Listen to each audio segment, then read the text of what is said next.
పరబ్రహ్మ అన్నవాడు ఈ సృష్టికి మూలమైన వాడు, ఈ సృష్టికి ఆధారమైన వాడు. ఆధారం అంటే ఏదైనా ఆధారం ఉంటే ఉంటుంది, ఆధారం లేకపోతే ఏది ఉండదు.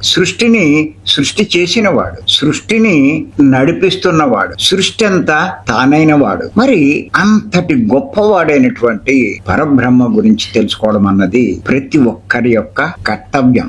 చేత తెలుసుకుందాం. నేను మీకు చెప్పాను ఏంటంటే బ్రహ్మ జ్ఞానం అనే పుస్తకం ఒకటి, శంకరాచార్య వారు రాసిన బ్రహ్మం అంటే అనే పుస్తకం ఒకటి, సత్యం అనే పుస్తకం. ఈ మూడు మీరు బాగా అధ్యయనం చేయండి. ఎప్పుడైతే మీరు అధ్యయనం చేశారో పరబ్రహ్మ గురించి ఎంతో బాగా అన్ని చోట్ల మీరు వివరిస్తూ ఉంటారు, సరైన విధంగా వివరిస్తారు. ఎందుచేతంటే సృష్టిలో మీరు గమనించినట్లయితే దేవుళ్ళ గురించి వివరించే వాళ్ళు మనకి ఎంతో మంది పండితులు వాళ్ళు కనిపిస్తున్నారు. కానీ దేవుళ్లకు మించిన వాడైనటువంటి, దేవుళ్ళకి దేవుడైనటువంటి, దేవాది దేవుడు అయినటువంటి పరబ్రహ్మ గురించి వివరించే వాళ్ళు కనిపించట్ల. అందుచేత ఆ పని ఎవరైతే చేస్తారో వారికి మించిన వాడు లేడు. ఆ పని ఎవరు చేస్తారో వాళ్ళకి ప్రకృతి యొక్క సహకారం బాగా లభిస్తుంది. ఆయన గురించి తెలుసుకోవాలి అంటే అసలు మానవ శక్తి సరిపోదు, మానవ ఇంద్రియాలే సరిపోవు. అనంతుడైన అంత గొప్పవాడు గురించి